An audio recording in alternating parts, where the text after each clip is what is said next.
Ladies and gentlemen, we are back. I am everybody's favorite cousin, Andre Vault. I'm Ashley K. And this is another episode of Navigate Destiny. I am so excited. Tonight's going to be a special episode. We're talking about something that's kind of in your wheelhouse, ain't it? A little health and wellness, the full body experience, not just the body, but we're going to touch on a little bit of the mind tonight. Yeah. You know what I'm talking about? Mm-hmm. I'm excited about where we're going tonight. How you been? I've been good. Had a good week? I did. You did? I'm having a great week so far. I just love the topic of tonight.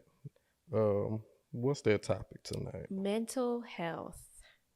So I am really excited to dig into it, especially, as Christians, since this is technically, this is our church's podcast. So talking about mental health, Christianity, do they oppose each other? Do they go together? Right. How do the two fit or do they not at all? Right. So we're going to dig into that. Even like, are there certain myths about mental health that are kind of have been circling in the Christian world? We're going to talk about all that tonight. I come from an age and era where that type of stuff wasn't even talked about. Like, I can't even remember like when I first heard something about mental health, especially in the church. So I'm so excited to dig into this tonight. And we have with us a very, very special guest. Okay. Yay.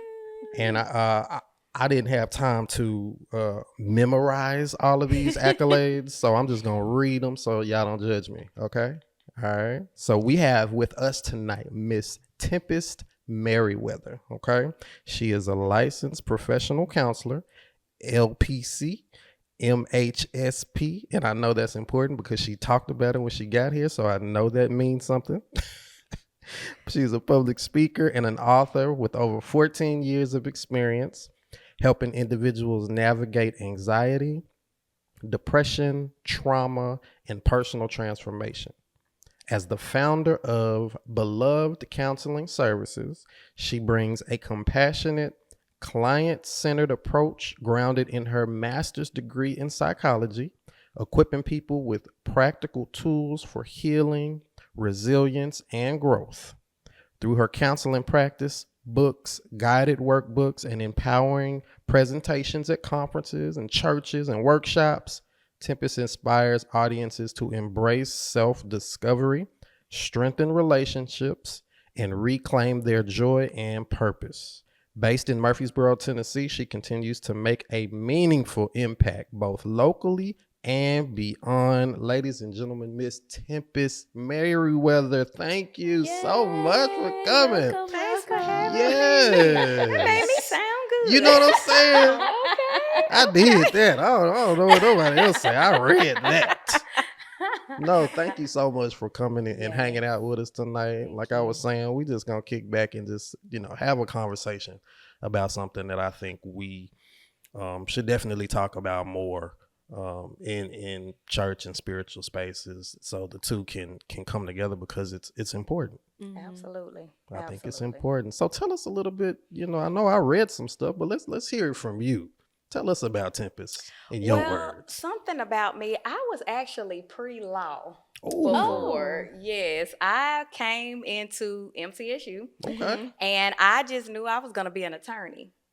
And I got halfway through and was taking my psychology classes. And I was like, I don't think this is the way the Lord is taking me. I think the psychology is what I love. So I had to call my grandmother.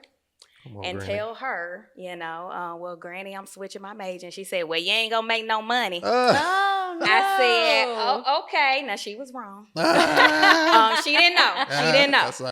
So it was something I was truly passionate about. So I switched my major, and the rest has been history. Like, I really love what I do. Helping people figure out what's going on in their heart and minds is like something God has truly blessed me with. And everybody can't do it, because people ask me all the time, how do you sit and listen to people? I was like, it's truly a gift. It is not something that I can say, oh, I put myself there. No, Yeah. I agree with that. To do that takes a special type of person, and I think, and I say the same about like doctors and nurses. If you don't have that heart for people, it really ain't gonna work. So it had to be more than about the check. So the check is good. Appreciate the check, but if you got that heart for people, I know that's just gonna be an added bonus that you get to help people and see their successes when they get over it. How about a family? Yes, I am married to the wonderful Eric Meriwether. Everybody knows him, I feel like. We'll be walking in the grocery store, but he's a financial advisor over at Northwestern Mutual. He's probably called you before. So everybody knows who he is, but Eric Meriwether's my husband. And then we have 2 daughters, 15 and 13. Wow. Good They are ages. dancers and basketball players and honor roll students and all the things. So they are truly amazing. And so we live right here in Murfreesboro, and been married for 17 years. Oh, congratulations. Come on, 17. 17 years. So so God has been good. God Come has been on good. now. Yeah. Now I'm sure 17 years can cause some mental health in itself. So It listen. can. It'll bring the mental health out of you. Yeah. It'll bring the mental health out of you. And so you got to be working on yours, and they got to be working on theirs. It is something that both people truly have to understand. And that was one of the things Eric was saying, like, I've been able to even help him in his field. That's good. Because him being able to listen to people in a different kind of way and hear things differently. Because as a counselor, you hear things differently. Right. Some people maybe, I'm fine, and then I'm looking like, we'll talk later. Right. So it's definitely been something that our purposes have aligned with him doing finances and me doing mental health, because they run together. That's good. That's awesome. They run together. That's awesome. So maybe we can get right into it with mental health and church. So, okay. So I know that sometimes there are some people that are more open to it, some people that are more closed off to mental health, or mental health has like a stigma to it, like it's bad, or going to therapy is bad. It means something's wrong, or or they feel like it's all about your relationship with the Holy Spirit, with God. Like God should be able to take care of all of that, which, I'm not saying that. I'm just kind of sharing some different things that I've heard. And but this seems like, especially over the past 5 years, there's been like a huge uptick of talk about mental health, like especially on social media spaces, with things like trauma, triggers, and sometimes there can be a clash, and then sometimes I've heard pastors talk about it from a biblical standpoint, where it's not that it clashes, but they're explaining it from a biblical standpoint. So I know I just said a lot right there, but That's okay. But what would you say would be like one of the top myths that you hear circulating in Christian circles or in church regarding mental health or therapy? Oh, choosing one. There are a few. I'm probably going to tie them together. That's all right. One being that if you are trusting God and believing God, that you should somehow be cured of every problem that you have. That anything that you are still struggling with, anxiety, bipolar disorder, depression, all of those kinds of things, if you're still struggling with them, then that must mean that somehow your relationship with God must not be as strong. And the reality of that is that God gave us each other for a purpose. He gave you your doctor to, help if you break an arm. Yes, you can pray about your arm. Please pray about your arm. But you still need to go to the doctor and get that thing, bandaged up. And so a lot of people separate their mental health from their physical health. And the brain is a part of your body. Right. It's still another part, and they really shouldn't separate it. It's all one, all one. Mm-hmm. And I often teach clients, like, God created us in his image, and we're a trinity as well. Mm-hmm. So we have a mind and emotions, a soul. We have a spirit. We are a spirit, and we're in a body. That's so good. when any of those things are off, we affect it. Anybody who's been in chronic pain can tell you, I'm trying to trust God, but my body hurts. And it's hard when my body hurts every day, and I'm praying about that, and it's not getting better because I have an autoimmune disease. Or I'm trying to pray about something, but it's not fixing my mental health or my emotional health, or I'm still choosing the wrong people to get in relationships with, you know? And so realizing that all of these things work together. And so you don't have to worship God and ignore your mental health. Right. You don't have to worship God and ignore your physical body. God gave us all these things to work together in harmony. Yeah. And so, and I often say too that the stigma, people often feel like, oh, if I go get help, then that means something is wrong with me. But the truth of the matter is typically by the time you go to therapy, if there is something happening, most of the time everybody around you already knows. Wow. Everybody else already know. You are the last one admitting it to yourself. Oh. So you going around going, ain't nothing wrong with me, but everybody can clearly tell it's going to, But if you come to therapy, because of HIPAA laws and all of those things, we are not legally allowed to tell your business. So you can come to me or come to any therapist and nobody has to know. You can get healed and you could just go on walking around and everybody's like, oh, she's nicer. He don't just go off on people like he used to. Right. And so it's like, wow, like what happened? So it's not as embarrassing as people may think it is. Okay. You're not hiding your issues as much as you think you are. They are coming up. Other people may very well see them. But if you go to therapy, don't nobody gotta know. Don't nobody gotta know. That's good. So with just unpacking that, right? Look, unpack. That's one of them words right there. Ain't it? Look, he already catching on. That's one of them words. But just unpacking that. Look, I'm asking for tips already. What's a tip for someone? Because it's gonna take that same person that you're talking about first gotta be like, okay, maybe there is something wrong with me. Like they gotta get to that point because they gonna walk around and feel like, man, nothing wrong with me, I'm good. But like you said, everybody else can see. So what are some things that they can try to do or practice to just kind of slow down and maybe take some inventory to see if maybe I do need to seek some help?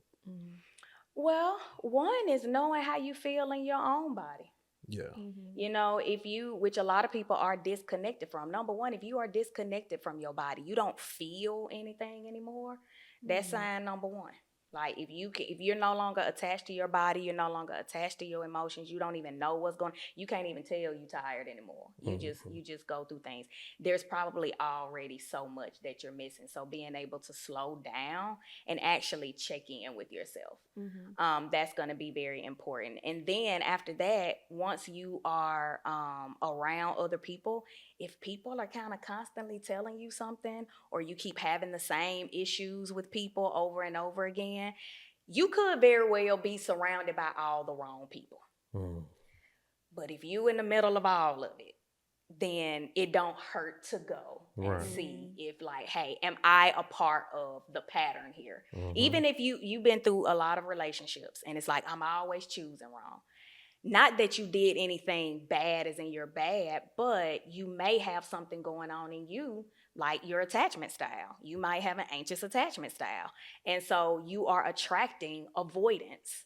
And so you keep getting into these type of dynamics. And so simply knowing those things about yourself, like, okay, I have an insecure attachment style. That type of awareness can be so life-changing. So just being able to slow down, pay attention to what's going on around you. If certain things are happening in your life over and over again, like you keep spending your finances, you know you need to get better, but you're impulsively spending. You're impulsively getting into certain situations. Just recognizing the things that are happening around you. And you can go to therapy for anything, literally. It does not always have to be. I've had people come to me and go, I have an anxiety disorder. And they come in and I'm like, you actually don't have a disorder. You're just alive. You're just alive. Now, we can still talk through that and, help you figure out how to work through that. Yeah. But people go to therapy just for life skills. Sometimes people grief, is a huge one. People come in through transitions to different jobs. Sometimes they've lost a job. People come in for just to talk about, their relationships, or they had a friendship that didn't, that ended. So people come to therapy for everything. So even making it seem like you only come when it's something happening, like that's the only time you can come. Like, no, people come just to learn life skills, get more self-awareness. And that's why the coaching, life coaching, is becoming a thing. But please be careful about that too, because make sure people are actually being certified in what they say they're able to do. Because sometimes you can go to people and they're not doing what they're competent to do. So make sure they're not throwing life coaches under the bus. I'm saying that with therapists too, with anybody. Make sure that people are credentialed to do what they're saying they doing for you. So if someone were to be looking for someone, what should they look for? What credentials should they look for? It depends on what you're struggling with. So if you are looking for, say, like a counselor, like you got life skills, you got issues, you got anxiety, you just need to talk, then you're going to be looking for your licensed professional counselors. Your licensed social workers are able to do that as well. If you're looking for somebody where you might need medication, then you're going to be looking at your psychiatrist. And a lot of people are like, what's the difference between a psychiatrist, a psychologist, and a counselor? But the psychiatrist is the doctor. They are the ones who are going to prescribe the medicine. So I also was pre-med for a little while, and then I was like, we're going to stick with the counseling because I like to talk therapy more. So I can refer out to get the medication. And then your psychologist, they are the ones, they're going to be doing a lot more of the testing. So when I send people to go do like ADHD testing, or see if they are neurodivergent in some other way, like autism and stuff like that, I can refer them to a psychologist. And psychologists are typically who you see teaching in schools and stuff as well. So looking for those LPCs, LCSWs, things like that when you're looking for talk therapy. This is so good. So I did like a little digging on my own when I was researching, and I knew you were coming. And with your professional knowledge and the PACH pieces and all the letters that you got under your belt. But I wanted to know, like, I wonder what the most top common, like, prevalent conditions would be. And some of this stuff, I'm like, I know some of it, but some of it I don't. I was like, I wonder what that. I'm gonna ask her when she comes. But anyway, let me state my sources. So this is from Advanced Psychiatry Associates, World Health Organizations, and Mental Health America, because people want you to state your sources these days. Well, they said the top 5 are anxiety disorders. Now, I didn't know there were different types of anxieties. Like, I just thought anxiety was anxiety. So there are different types of anxiety? Yes. So obsessive compulsive disorder is under the anxiety umbrella. Really? Yes. You can have generalized anxiety, which is when you hear about worriers, like people who just worry all the time. Think of generalized anxiety as like kind of the umbrella for just like you just really feel anxious all the time.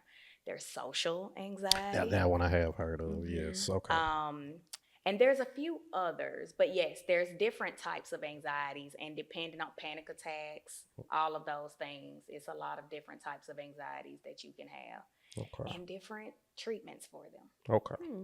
So the anxiety was number 1. Number 2 was depression and mood disorders. I thought that was pretty self-explanatory. Number 3 was post-traumatic stress, or PTSD. Now, I always compared that to people who had been in wars and stuff like that, mainly, but anybody can have a traumatic experience. So yes, and that is one of the biggest things that was a myth. Like people, the Black community. Yeah, come on, let's talk about it. A lot of us have PTSD. Okay. living in this country alone Mm-hmm. can cause a situation where you are hyper vigilant, you are hyper independent, you are hyper. There's so many things that is just an ailment because we are constantly in fight or flight mode and in Right. survival as a culture. Right. And so PTSD does not just come from war. While that is definitely one of the places it can come, you can literally have PTSD symptoms not only from things happening to you, but watching it happen to somebody else. Mm. So you can get PTSD from being in a car wreck. Okay. You can see somebody else get into a car wreck and have symptoms, still be having nightmares, still be having flashbacks. You're scared to get in a car. PTSD actually, I think, goes up under the umbrella of anxiety as well, because it can start making you avoid things and all of that, and you keep that anxious feeling. But yeah, so PTSD, you can have it. Something happens to you and also happens to somebody else, and it's anything that you end up being hyper vigilant. It makes you constantly worry about what's happening around you. Some people, like, even growing up in neighborhoods where you heard gunshots a lot. Mm-hmm. So now when you're out, you hear gunshots, and you know what I'm saying, or you hear something that sound like a gunshot and you jump. Right. Those types of things. So yep, PTSD is something that any of us can have, and unfortunately a lot of us might have. Now I ain't got to get into the assault and stuff in the home and abuse in the home. Right. And Right. stuff too. You can have it from that as well. Trauma. Okay, so that was 3. Number 4 was substance use and co-occurring disorders. I didn't know what that was.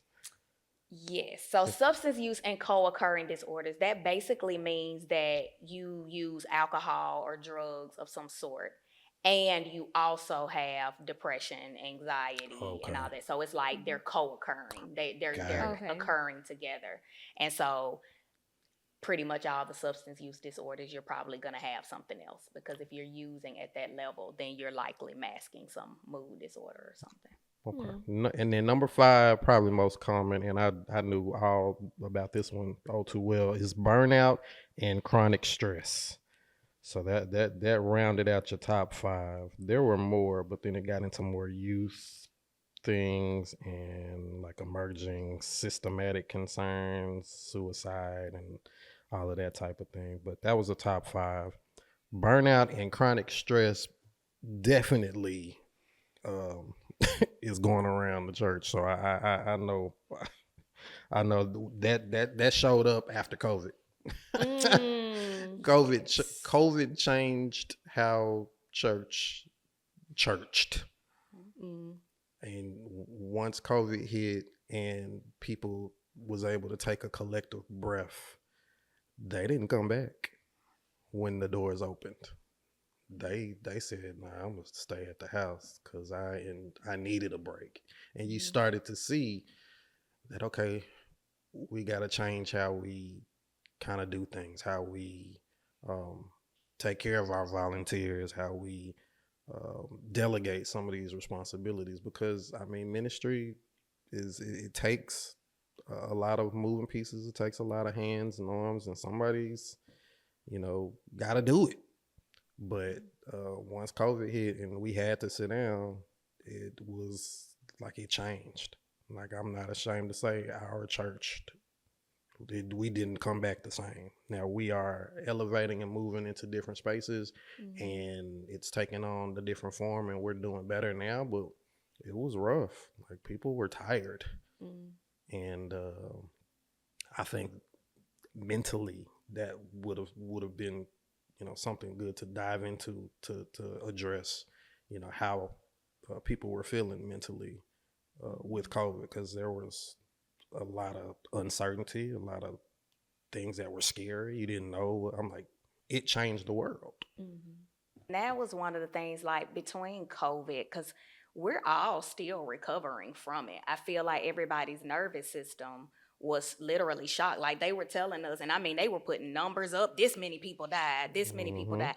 And when that type of fear, is being pumped into you regularly, although it was happening, it puts you in fight or flight mode. And so you stay there. And so that already on top of being burned out. Because I hear people say all the time, my grandmama used to do it, my mama used to do this, and we're weaker. And I say, all respect to the ancestors, for sure. Yeah. However, Your grandmama didn't have to worry about email, text message, That is true. social media. Her phone wasn't dinging at her all the time. That woman didn't have to answer her messages till she got home, and she punched the button on the voicemail, and then she got to decide whether or not she was gonna call you back. Right. So living in a time where stuff is constantly dinging at us, grabbing our attention. Social media is designed to get you into fight or flight mode. It keeps you on there by tugging at your emotions one way or another. And so then we have that, and then we have jobs that make us feel like if you don't answer this email, if you don't answer this text message, if you're not always on, you are going to lose your job, and we're going to put somebody in your position that's better than you, that can answer their phone better, and all of those kinds of things. Then we're also trying to parent our children different. So we're trying to gentle parent somewhat. Now, I know some of us still whooping them.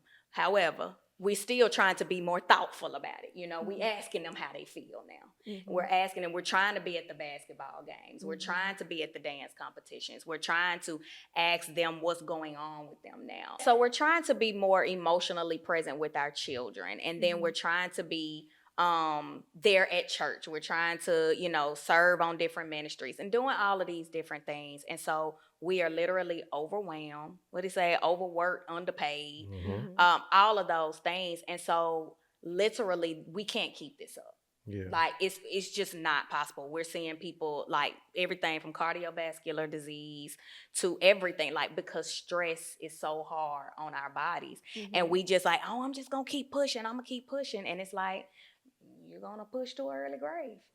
You really, really are. So this burnout and stress, it is not a joke. And so figuring out how to slow down, and everybody calls me the boundary queen, but like I will tell people no in a minute. That's important. I will tell you no, because every time I say no to something, I'm saying yes to something else. Right. So if I tell you yes, then I got to tell my kids no. Right. And if I tell you, if I tell my kids yes, then I got to tell my husband no. And if I tell, so I have to prioritize what my yeses are and what my nos are, because we're out here saying yes to everything simply because we're being asked. Yeah. And we want to show up and we want to be good people. But if we're all burned out, then now your attitude ain't great because you're tired. You're irritable. And that's why you're showing up on Sunday and you really kind of being mean to people because you're frustrated and you're tired. You need a nap.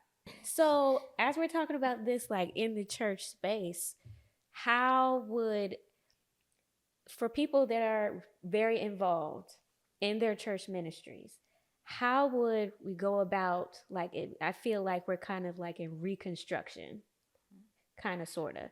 So if we don't want to get back to that place where we just kind of fall off because, or completely stop or leave or go to a different ministry or whatever, like what can we do to, and I know you talked about boundaries, but sometimes boundaries are seen as bad. Boundaries might be seen as I don't want to serve God, or I'm not putting God first, or I'm not putting his house first, or you know, sometimes boundaries can be seen as a bad thing. But also I feel like boundaries is, because of how is social media is kind of blown up, you know what I mean?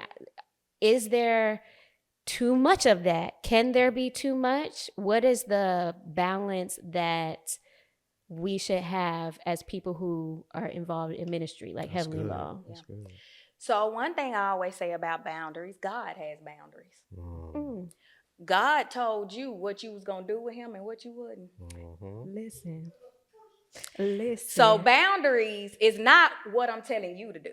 Boundaries is what I'm going to do once you do what you going to do. So I'm not using boundaries to control other people, right? Like I'm going to do this and you do that. No, I'm just simply telling you where I stand. And so I also explain boundaries to people on the interstate. They have those big concrete blocks sometimes, or they'll have the median there. And that's so you don't go over into the other lane. Right. That's for everybody's safety. So the boundary is there to keep people safe. And so when you see boundaries as something that's keeping everyone safe and not something that you're trying to use to manipulate people or things like that, I think people can understand them better. And then also in the church, that aspect of being able to say, I'm going to say no to this right now, is something that if the church could understand that more, I think more people would be involved. Mhm. I think we're missing a huge piece of it where we are not holding each other accountable to certain things.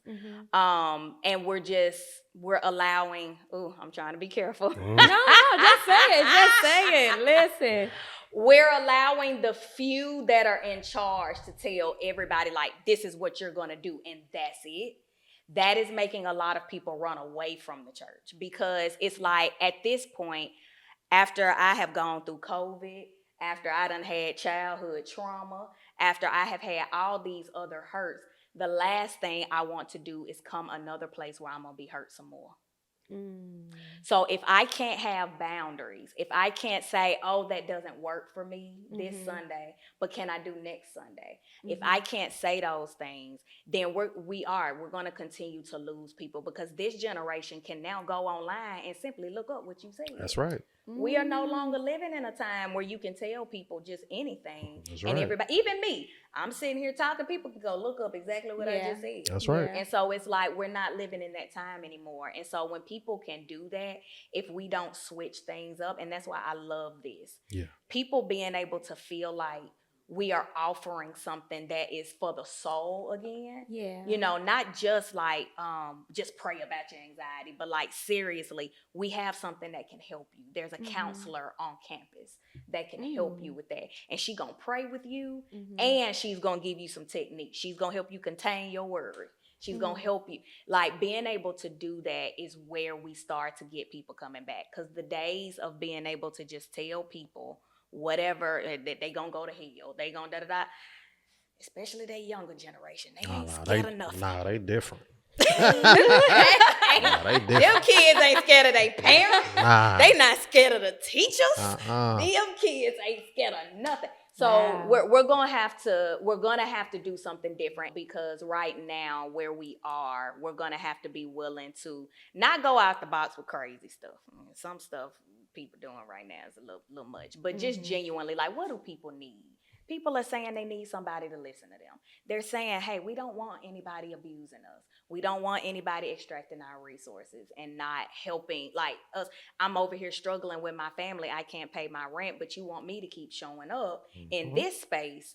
And it's like, how am I going to do that? I'm literally worried about the rent. Right. So it's like, when these things are happening and we're just not addressing them, we're leaving huge pods of opportunity. Right. On the table. Right. So you're saying that the more like, as a church, if we like embrace this kind of change, that it could be very beneficial for like church culture. And even, you know, we hear a lot church hurt, where people are getting hurt at church from, you know, some of the things that you mentioned, and then they split. They're out of there.